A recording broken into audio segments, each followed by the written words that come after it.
Welcome back to Echo from the Past. Today we'll talk about the Mongols in Europe, specifically between the Mongols and Kievan Rus. The Battle of the Kalka River was a dramatic and brutal clash between the Mongol Empire and a coalition of Kievan Rus princes in 1223. This battle was the first major encounter between the Mongols and the Rus, and it demonstrated the terrifying effectiveness of Mongol military strategy. Though it was far from the Mongols' core territory, it foreshadowed the future devastation that awaited Eastern Europe. In the early 13th century, Genghis Khan had unified the Mongol tribes and begun a vast campaign of conquest. Two of his top generals, Subutai and Jebe, were sent west on a reconnaissance mission that took them across the Caucasus and into the steppes of modern-day Ukraine.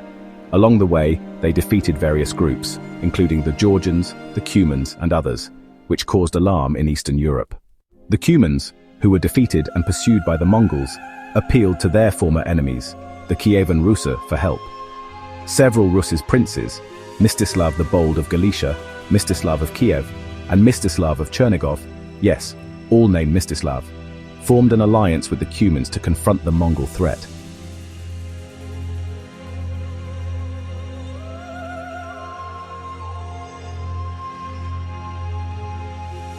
They mustered a force of 30,000 to 80,000 men, including knights, infantry, and Cuman horsemen.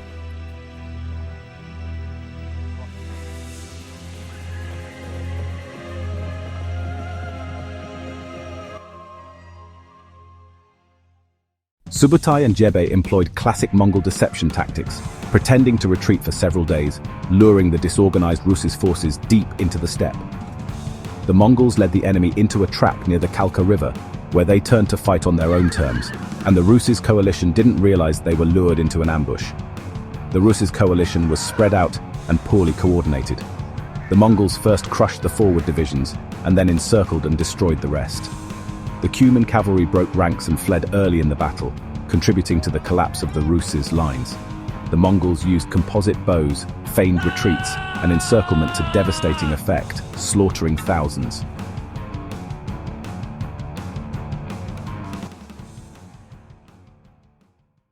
The Rus forces were annihilated. Tens of thousands of soldiers were killed or captured. Mstislav of Kiev and other nobles were captured and executed in a horrific manner. They were crushed under wooden planks while Mongol generals feasted on top, an act both symbolic and brutal. After their victory, the Mongols did not stay. Their mission had been reconnaissance, not conquest, yet.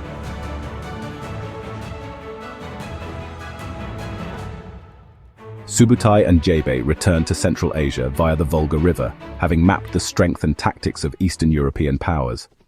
The battle demonstrated Mongol tactical genius and the failure of fragmented European forces to adapt to fast, coordinated steppe warfare. Though the Mongols withdrew, they would return in the 1230s and 1240s under Batu Khan, Genghis Khan's grandson, leading to the full-scale Mongol invasion of Rus. The defeat deepened divisions among the Rus' principalities and left them vulnerable to future Mongol domination. The Battle of Kalka River stands as an early warning of Mongol power and the beginning of Eastern Europe's long and painful encounter with the Mongol Empire. It was a military disaster for the Rus and a showcase of the ruthless strategic brilliance of the Mongols under commanders like Subutai and Jebe.